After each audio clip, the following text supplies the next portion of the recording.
20 minute में 20 खबरों में आप सभी दर्शकों का स्वागत है और आपके साथ मैं हूं आसिफ। हम अगले 20 मिनट में आपको देश दुनिया की 20 ऐसी खबरें बताने वाले हैं जो इस वक्त न केवल सुर्खियों में है बल्कि दिलचस्प और अहम भी है। तो शुरू करते हैं 20 मिनट में 20 खबरों का सिलसिला। सबसे पहले देखते हैं राजस्थान की कौन कौन सी खबरें इस वक्त अहम है। टूटे हुए कांच के टुकड़े और एटीएम के दरवाजे की तस्वीरें ये बताने के लिए काफी हैं कि इस एटीएम को बदमाशों ने अपना निशाना बनाया है। खास बात यह है कि बदमाशों ने यहाँ पूरा का पूरा एटीएम ही उखाड़ लिया है। एटीएम में तोड़फोड़ और लूट की ये तस्वीरें दौसा के बांदीकुई के बसवा रोड की हैं। बताया जा रहा है कि बोलेरो से आए 5 नकाबपोश बदमाश एटीएम उखाड़कर अपने साथ ले गए हैं। वारदात के वक्त एटीएम में करीब 2 लाख रुपए कैश था। एटीएम उखाड़ने की खबर मिलते ही पुलिस महकमे में हड़कंप मच गया था, लेकिन नाकाबंदी के बावजूद बदमाश उनके हाथ से निकल गए। एटीएम में तोड़फोड़ और उसे उखाड़ने वाले बदमाशों की करतूत सीसीटीवी में भी रिकॉर्ड हुई है। एटीएम में लगे सीसीटीवी पर तो बदमाशों ने स्प्रे कर उसे खराब कर दिया था, लेकिन एटीएम के सामने दूसरी तरफ लगे सीसीटीवी में इन बदमाशों की करतूत रिकॉर्ड हो गई। आप इन सीसीटीवी तस्वीरों में देख सकते हैं कि बदमाशों की बोलेरो एटीएम के बाहर लगी है और उसमें से नकाबपोश बदमाश एटीएम के अंदर जाकर तोड़फोड़ करते हैं और फिर एटीएम उखाड़ ले जाते हैं। सड़क पर नदी बह रही है। पानी की रफ्तार सैलाब जैसी ना सही, लेकिन इतनी तेज जरूर है कि पांव टिकाना मुश्किल है। सबसे खास बात यह है कि जिस जगह से ये पानी निकल रहा है वहां करीब 20 फीट लंबा चौड़ा गड्ढा हो चुका है। सड़क पर सैलाब की तस्वीरें अजमेर से आई है। बताया जा रहा है कि यहाँ के आदर्श नगर स्थित मुकुंद गार्डन के सामने बीसलपुर पानी की पाइपलाइन टूट गई है, जिसकी वजह से पाइपलाइन से हजारों लीटर पानी निकलकर सड़क पर बह रहा है। ये पाइपलाइन धमाके के साथ टूटी थी, जिसकी वजह से 50 मीटर सड़क क्षतिग्रस्त हो गई और उसमें भी 20 मीटर के करीब बड़ा गड्ढा हो गया है। जो पाइपलाइन टूटी है वो 1000 mm की पाइपलाइन है, जिसकी वजह से हजारों लीटर पानी बर्बाद हो रहा है। इस पाइपलाइन के टूटने के बाद स्थानीय वार्ड पार्षद सुनीता चौहान ने इसकी जानकारी जलदाय विभाग के अधिकारियों को दी, जिसके बाद जलदाय विभाग की टीम ने मौके पर पहुंचकर काम संभाल लिया। हालांकि जिस तरह से यह पाइपलाइन क्षतिग्रस्त हुई है उसे ठीक करने में 1-2 दिन का वक्त जरूर लग जाएगा और तब तक पानी की सप्लाई बाधित रहेगी। राज्य सरकार की ओर से चल रहे प्रशासन गांव के संग अभियान का असर अब नजर आने लगा है। सीकर के तोद इलाके के इन लोगों को ही देख लीजिए। 70 साल से जमीन के लिए जंग लड़ रहे थे, लेकिन उस जंग का फैसला नहीं हो पा रहा था। अब जाकर प्रशासन गांव के संग अभियान के जरिए इनके 70 साल के विवाद का हल निकला है। प्रशासन की सहमति से 72 लोगों के बीच जमीन का बंटवारा हो गया है। ये सभी 72 लोग धोद उपखंड के पेवा ग्राम पंचायत के रहने वाले हैं और प्रशासन के समझाने के बाद आपसी सहमति से इन्होंने आपसी विवाद खत्म करने का फैसला लिया है। और जो आज हमारे गांव में बंटवारा हुआ है वो 70 साल से अटका हुआ था।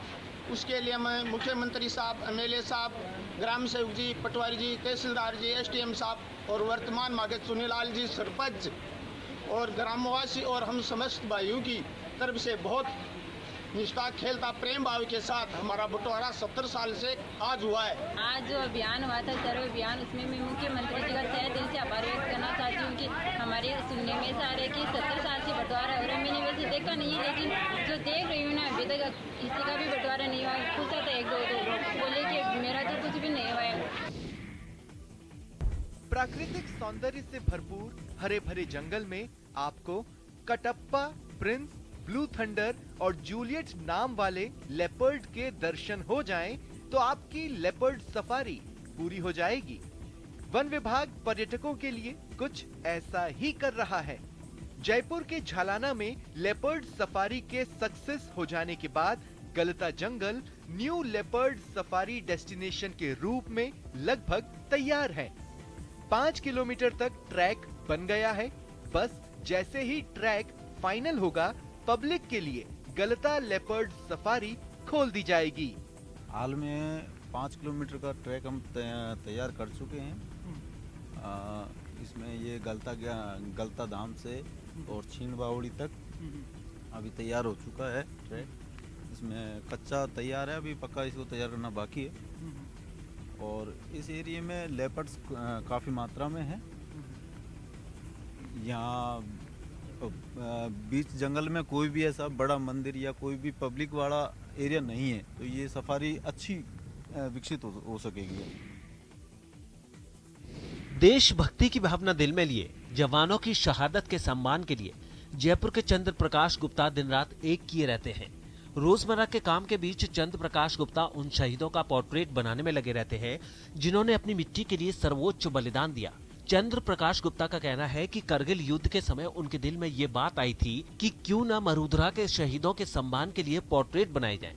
खास बात यह है कि चंद्र प्रकाश गुप्ता शहीदों का पोर्ट्रेट बनाकर उनके परिवार वालों को सौंप देते हैं ताकि शहीदों का घर उनकी यादों से जगमगाता रहे। अब तक चंद्र प्रकाश गुप्ता करीब 300 परिवारों को पोर्ट्रेट सौंप चुके हैं।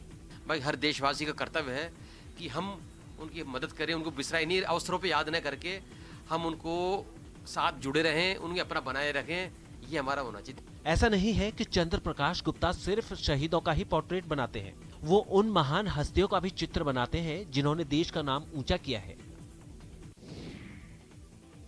माँ दुर्गा की आराधना का पर्व शारदीय नवरात्रि की शुरुआत हो गई है और इस मौके पर माँ की पूजा अर्चना के लिए मरुधरा के मंदिरों में भक्तों की भारी भीड़ उमड़ रही है। मरुधरा के जितने भी मंदिर हैं, हर जगह की एक सी तस्वीर है। हर कोई माँ के दर्शन कर जिंदगी उन्नति और शांति का आशीर्वाद लेना चाह रहा है। अपनी बारी का इंतजार कर रहे हैं, पूजा अर्चना की जा रही। कुछ वक्तों से भी बात करेंगे कि क्या कुछ वो कह रहे हैं। कोविड के बाद में जब मंदिर खुले हैं तो किस तरह से पूजा अर्चना करें। सर, कोविड के बाद में जब मंदिर खुले हैं तो कैसा लग रहा है आपको? बहुत अच्छा लग रहा है, बहुत ही अच्छा।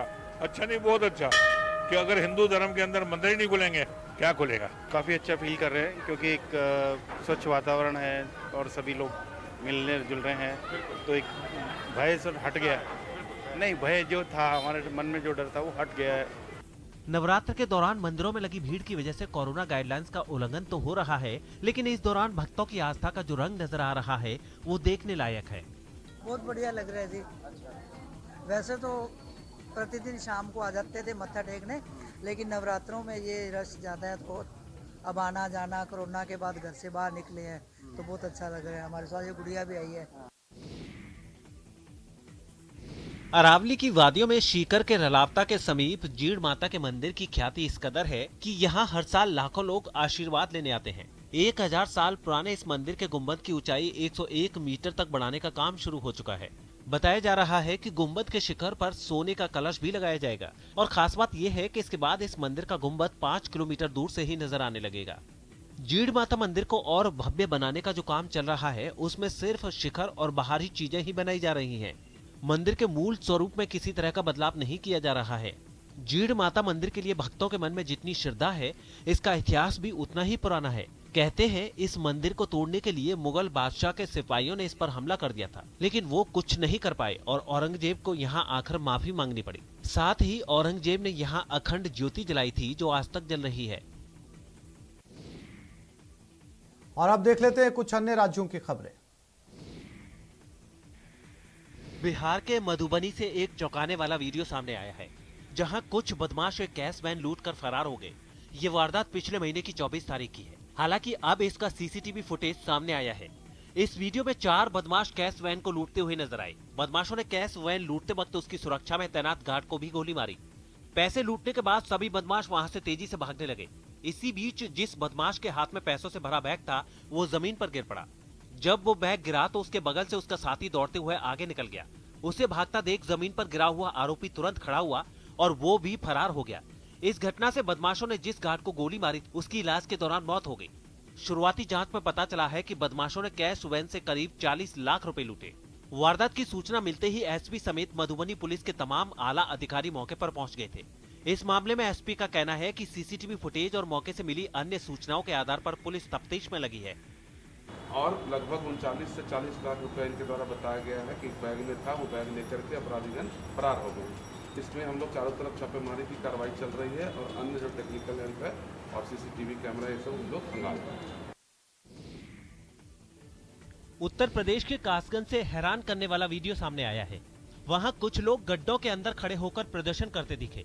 इन लोगों ने सरकार से कासगंज के पौराणिक महत्व वाले सोरो इलाकों को तीर्थ स्थल घोषित करने की मांग की है और अपनी इसी मांग को मनवाने के लिए उन्होंने गड्ढे में खड़े होकर प्रदर्शन किया।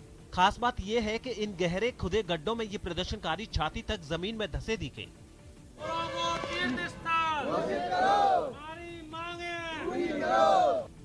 प्रदर्शनकारियों के बगल में कई पोस्टर भी रखे हुए नजर आए, जिनमें सोरो को तीर्थ स्थल घोषित करने की मांग की गई।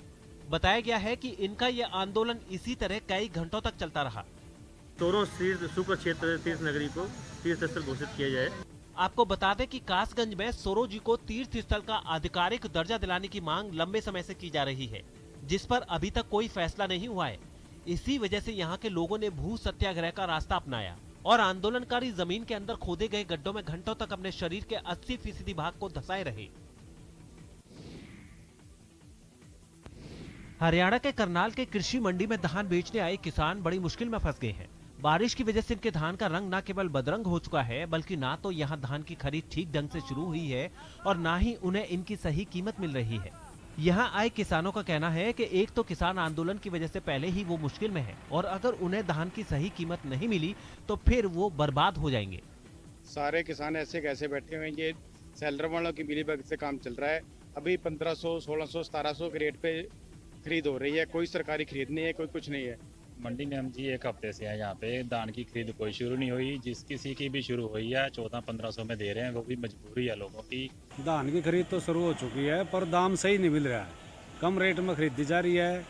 उधर सरकार का दावा है कि कृषि मंडी में धान की खरीद शुरू हो चुकी है और इन कृषि मंडियों के अधिकारियों का कहना है कि किसानों को धान की तय कीमत तभी मिलेगी जब वो धान सुखाकर और साफ सुथरा मंडी तक लेकर आएंगे। नहीं, रेट की कोई ऐसी दिक्कत वाली बात नहीं है।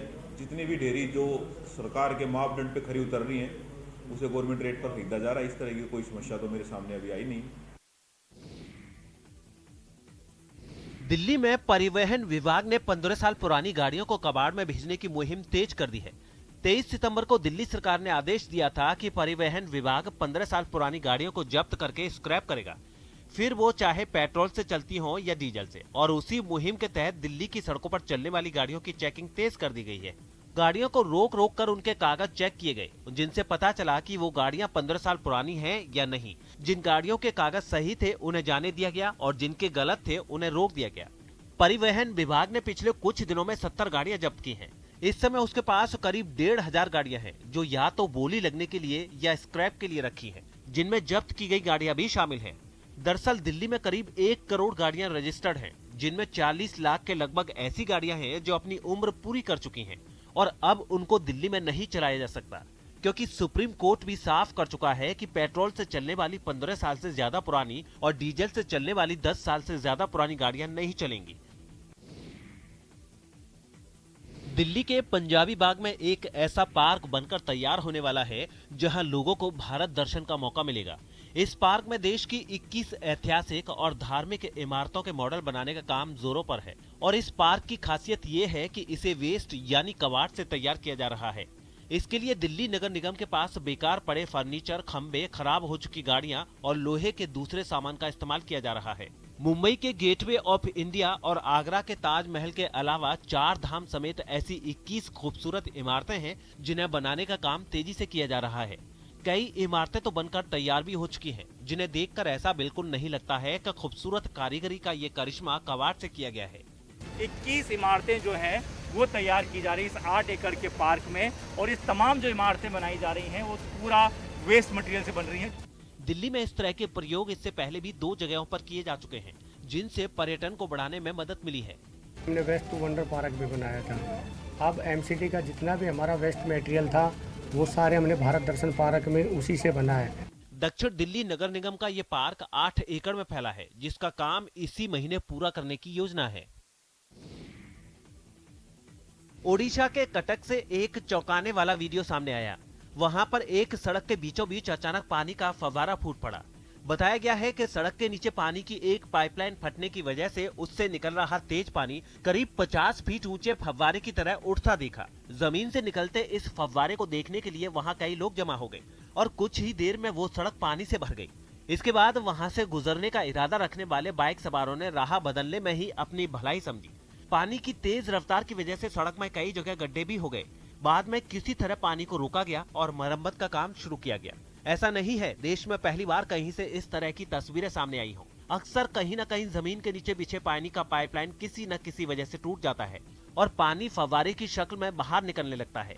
इस तरह पाइपलाइन टूटने से न केवल लाखों लीटर पानी की बर्बादी होती है, बल्कि इन तस्वीरों से ये भी साफ होता है कि नगर निगम की लापरवाही की वजह से पाइपलाइन टूटती रहती है। अनंतनाग के मट्टन के लोगों का सपना जो बरसों से अधूरा था, जिसके पूरा होने की उम्मीद लोग छोड़ चुके थे, वो सपना अब साकार हो रहा है। मट्टन अकुरा ब्रिज का काम जिस तेजी से चल रहा है, उससे लगता है इस नदी को पार करने का सपना अब जल्द पूरा हो जाएगा। तो जब से यहाँ पर ये सियारा प्रोजेक्ट गवर्नमेंट ने दिया है, तो जो खोड़ीपोरा और दुश्नीपोरा जो बहुत बड़ा इलाका है, उसके लिए बहुत सबसे ज़्यादा फायदा है। यहाँ पर बहुत ज़्यादा तकलीफ होती थी हमें गाड़ियों की वजह से, और हमको लेट होता था बहुत ज़्यादा स्कूल पहुँचने में, और इससे ब्रिज बनने से ज़्यादा ट्रैफिक कम हो जाएगा यहाँ पर, और हमें स्कूल जाने में आसानी होगी। ये सरकार का बहुत बड़ा कदम है। ये ब्रिज यहाँ पे तकलीफ होती थी, जब दो गाड़ियाँ आगे बहुत तकलीफ होती थी। ये सरकार की बहुत बड़ी हो, हमको लेट भी होता था स्कूल पहुँचने में, जब यहाँ से मातन से आज। दरअसल पिछले कई सालों से फंड की कमी की वजह से इस ब्रिज का निर्माण कार्य पूरा नहीं हो पा रहा था, लेकिन अब फंड का इंतजाम कर इसका काम भी पूरा किया जा रहा है। इस ब्रिज के बन जाने से मट्टन और अकुरा के साथ साथ खोबरीपोरा और दोबनीपोरा की भी किस्मत बदल जाएगी और वहां का विकास भी तेजी से हो सकेगा। ये घास भेड़ बकरियों के खाने के लिए नहीं है, ये तो वो लेमन ग्रास है जो जम्मू कश्मीर के उधमपुर के किसानों की तकदीर बदलने वाली है। अपने अपने खेतों में लेमन ग्रास काट कर जमा कर रहे इन किसानों के चेहरे की रंगत ये बताने के लिए काफी है कि इनकी जिंदगी में भी हरियाली आने वाली है। अब तक इनके खेतों में जो लेमन ग्रास की खुशबू थी, वो हरे हरे नोट की खुशबू में बदलने वाली है। दरअसल पिछले कुछ वक्त से उधमपुर के किसानों को लेमन ग्रास की खेती करने के लिए India institute of integrated medicine और कृषि विभाग की ओर से प्रेरित किया जा रहा था। इतना ही नहीं, कई किसानों को फ्री में लेमन ग्रास के पौधे भी बांटे गए थे। उसी का नतीजा है कि उधमपुर में बड़े पैमाने पर लेमन ग्रास की खेती शुरू हुई, और अब जब उनके कटने का समय आया है तो यहाँ के किसानों की खुशी का कोई ठिकाना नहीं है। अच्छा चल रहा है। इसमें अगर आप मार्केट में थोक के भाव में नहीं बेचते हो तो परचून रख लो घर में। लेडीज वगैरह हैं घर में, तो वो इसकी छोटी फिलिंग करके 100 ग्राम या 10 ग्राम की करके आगे बेच सकती हैं प्राइवेट। 2.5 लीटर जो तेल निकलता है, और इसका रेट IIM जो है 1500 रुपये लीटर लेती है। आपको बता दें कि लेमन ग्रास से निकलने वाला कॉस्मेटिक्स का इस्तेमाल साबुन, तेल और दवा बनाने वाली कंपनियां करती हैं। लेमन ग्रास से निकलने वाले तेल की भी बाजार में बहुत मांग है, इसी वजह से इसकी अच्छी कीमत मिलती है।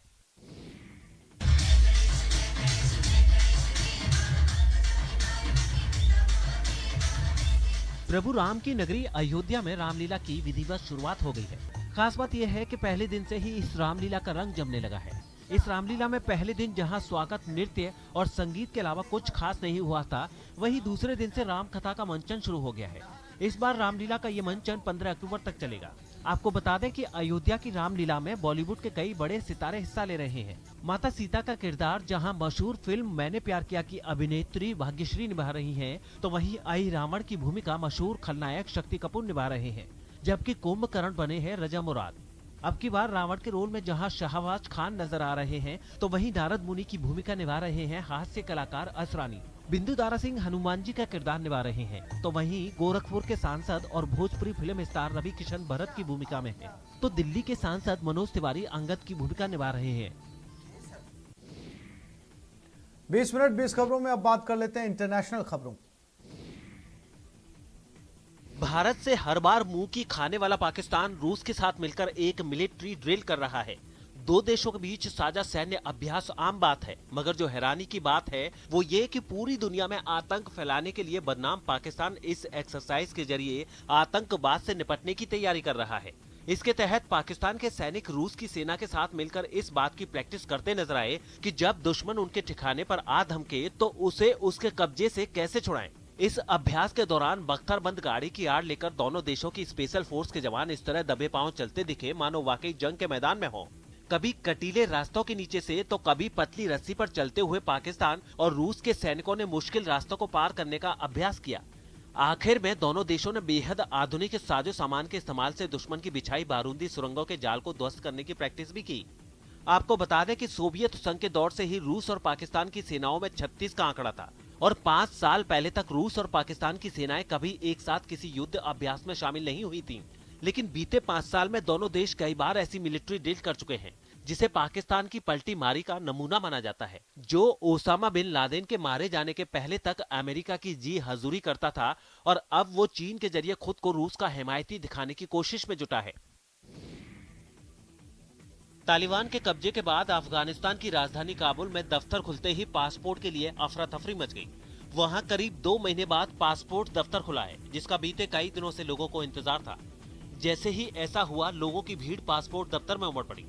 तालिबान के कब्जे के बाद से ही अफगानिस्तान छोड़ने की कोशिश करने वालों के साथ वहां कुछ लोग भी जुटे जो इलाज कराने के लिए विदेश जाना चाहते हैं। लेकिन वहां से जो तस्वीरें सामने आई, उनमें तालिबान के लड़ाके भीड़ पर काबू पाने के लिए लोगों को डराते दिखे। ऐसे में पासपोर्ट से जुड़े अपने काम करवाने के लिए वहां पहुंचे लोग परेशान भी नजर आए। पासपोर्ट के लिए मची इस अफरा तफरी को देखकर दफ्तर में मौजूद तालिबान के एक सदस्य ने बेकाबू हो रही भीड़ को समझाने की कोशिश की। लेकिन पिछली सरकार में मंजूर किए गए आवेदनों की सूची को जारी करने की तालिबान की घोषणा ने वहां के लोगों में ऐसी हलचल पैदा कर दी कि पासपोर्ट दफ्तर के एंट्री गेट से लेकर अंदर तक लोग ही लोग दिखाई दिए। दक्षिण चीन के हायनान प्रांत से डरा देने वाली कुछ तस्वीरें सामने आई हैं। वहां भारी बारिश से हालात इस कदर बिगड़ गए कि कई इलाकों में बाढ़ आ गई। बताया गया है कि सैकड़ों लोगों को अब तक सुरक्षित जगहों पर पहुंचाया जा चुका है, क्योंकि जिन जगहों पर बाढ़ के हालात बन गए, वहां लोगों के लिए चैन से बैठ पाना भी मुश्किल हो गया। वहां से जो तस्वीरें सामने आई, उन्हें देखकर ऐसा लगा मानो उस इलाके में बनी इमारतें मटमैले पानी के बीचों बीच बनी हो। आसमान से ली गई तस्वीरों में कई मकानों का आधे से ज्यादा हिस्सा पानी में डूबता नजर आया। न केवल मकान बल्कि पेड़ भी इन्हीं हालात से जूझते दिखे। जिन पेड़ों के ऊपरी हिस्से तक पहुंचना अमूमन टेढ़ी खींच साबित होता है, वो आज पानी में समा गए। ऐसे में तालाब बन चुकी सड़कों पर खड़ी गाड़ियों के सुरक्षित रहने के बारे में सोचना ही बेमानी है। इन मुश्किल हालात में फंसे लोगों को वहां से सुरक्षित बाहर निकालने के लिए राहत बचाव दल ने अपनी पूरी जान लगा दी। इसके लिए उन्होंने नावों की मदद ली। आपको बता दें कि हैनान नाम का एक बड़ा सा टापू दक्षिण चीन सागर में है, जहां समुद्री तूफान की वजह से भारी बारिश ने तबाही मचाई और अब खतरा वियतनाम और थाईलैंड पर मंडरा रहा है, क्योंकि हैनान से वियतनाम की दूरी लगभग 650 किलोमीटर है, जबकि थाईलैंड वहां से 1000 किलोमीटर दूर है। जहां हैनान का हाल देखने के बाद इस हफ्ते भारी बारिश की चेतावनी जारी की गई है।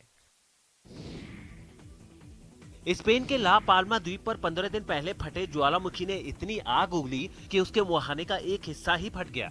मतलब जैसे किसी बांध के फाटक खुलने के बाद पानी उफान मारते हुए आता है, ठीक उसी तरह ज्वालामुखी से उबलते लावे का दरिया तबाही मचाने तेजी से नीचे उतर गया। इससे पहले तक तस्वीरों में जिस लावे की धाराएं ज्वालामुखी से निकलती दिखती थीं, ताजा तस्वीरों में ज्वालामुखी पर उस खौलते लावे का सैलाब नजर आया। उस पर भी लावे में जोरदार धमाके होते रहे, इतने जोरदार कि लावा आसमान से बराबरी करने की फिराक में दिखा। खास बात यह है कि ये तस्वीर मीलों दूर से रिकॉर्ड की गई है और जब कैमरा ज्वालामुखी के पास गया तो वहाँ भयानक उथल पुथल नजर आई। ऐसा लग रहा था मानो उसे देखने भर से ही हड्डियां जल जाएंगी। पिछले महीने फटा ज्वालामुखी सिर्फ लावा ही नहीं उगल रहा, बल्कि राख का ऐसा जहर हवा में घुल रहा है जिसने टापू का दम घोट दिया है। उससे काली राख का ऐसा विकराल गुबार उठता नजर आया मानो राख के बादल ही आसमान में मिल रहे हों। लावे के दरिया ने ज्वालामुखी की ढलानों को इतनी बुरी तरह झुलसा दिया कि उसके इर्द गिर्द सिर्फ और सिर्फ राख का ढेर दिखा। वहाँ मौजूद पेड़ पौधों की हरियाली तक राख के स्याह ढेर तले दब गई। तो इस बुलेटिन में फिलहाल इतना ही। नमस्कार।